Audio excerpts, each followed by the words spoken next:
అందరికీ నమస్కారం. ఈరోజు మాజీ మంత్రివర్యులు శ్రీ పెద్దలు శ్రీ అంబటి రాంబాబు గారి యొక్క నిరసన దీక్షా కార్యక్రమానికి విచ్చేసినటువంటి మద్దతు తెలిపినటువంటి వైఎస్ఆర్ కుటుంబ సభ్యులందరికీ కూడా పేరు పేరున హృదయపూర్వక నమస్కారం తెలియజేస్తున్నాను. మనకు ఏం జరిగింది?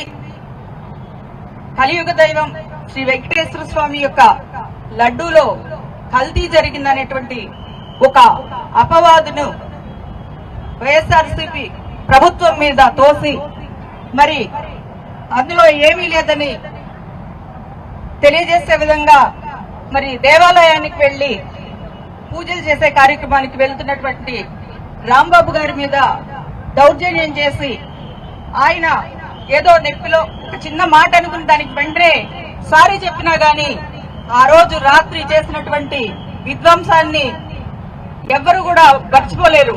ఎందుకంటే ఇక్కడ ఉన్న చాలా మంది ఆ రోజు రాంబాబు గారి ఆఫీస్ దగ్గర ఉన్నారు, ఇంట్లో ఉన్నారు. భార్య బిడ్డలు ఏ విధంగా భయపడిపోయారు అన్నది అలాంటి మారణకాండ మనం డైరెక్ట్ గా చూసే గాని అర్థం కానటువంటి విషయం. ఇంకా బాధపడే విషయం ఏంటంటే మరి అంత దౌర్భాగ్యంగా ఇంటి మీదకి వెళ్లి పగలు కొడతా ఉంటే స్పందించడానికి ఒక్క పోలీసు కూడా లేకపోవడం అన్నది చాలా బాధాకరం, విచారణకరం.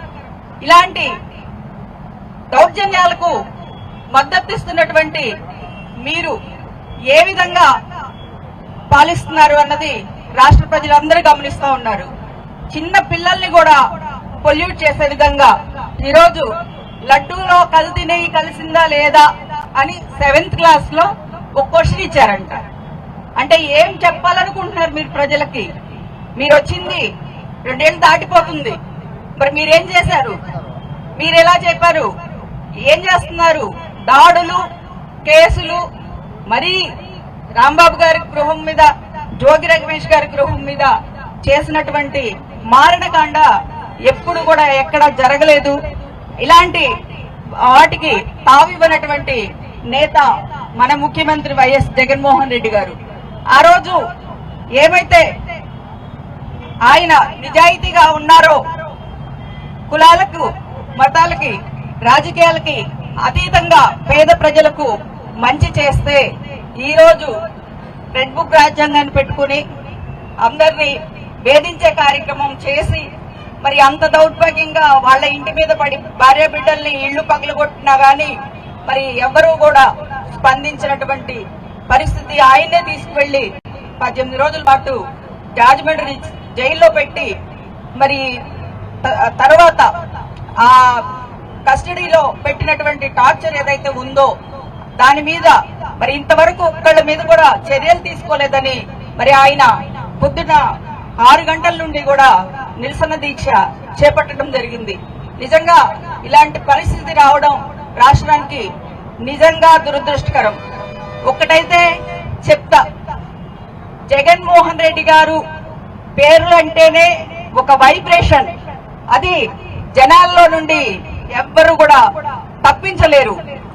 మరి ఈ రోజు ఎవరిని ఇబ్బంది పెట్టినా రేపు ఖచ్చితంగా రాబోయేది వైఎస్ఆర్ కాంగ్రెస్ పార్టీ, జగన్మోహన్ రెడ్డి గారు సీఎం అవడం ఖాయం. మరి ఎవరైతే ఈ రోజు అన్యాయంగా కేసులు బనాయించారో వాళ్ళందరి మీద కూడా తప్పనిసరిగా చట్టపరంగా చర్యలు తీసుకుంటారని చెప్పి తెలియజేస్తూ రేపు రాబోయేటువంటి పాలనలో మరి ఇలాంటి అరాచకాలకు తావివ్వకుండా మరి నిజమైనటువంటి ఎవరైతే దోషులు కాని వాళ్ళు కూడా నిర్దోషులు అని చెప్పుకుని తిరుగుతున్నారో వాళ్ళందరూ కూడా రేపు ఒక రోజున శిక్ష అనుభవించాల్సి వస్తుందని తెలియజేస్తూ మరి ఈ రోజు ఉదయం నుండి మరి వారు చేస్తున్నటువంటి దీక్షకు మేమందరం కూడా సంఘీభావం తెలియజేస్తూ మరి ఆ రోజు వాళ్ళ పాప, వాళ్ళ వైపు పిల్లలు మరి వాళ్ళు ఎంత ఇబ్బంది పడ్డారు, లోపల ఇంటికి మద్దతుకు వెళ్ళినటువంటి కార్యకర్తలు ఎంత ఇబ్బంది పడ్డారు అన్నది మీ అందరం కూడా చూసాము. మరి అలాంటి వాటికి మనం ఖండిస్తూ రాంబాబు గారు మునుముందు కూడా న్యాయం కోసం చేయటువంటి చిల్కు మనమందరం ఎల్లప్పుడూ ఉంటామని తెలియజేసుకుంటూ నాకు ఈ అవకాశం కల్పించినందుకు ధన్యవాదాలు.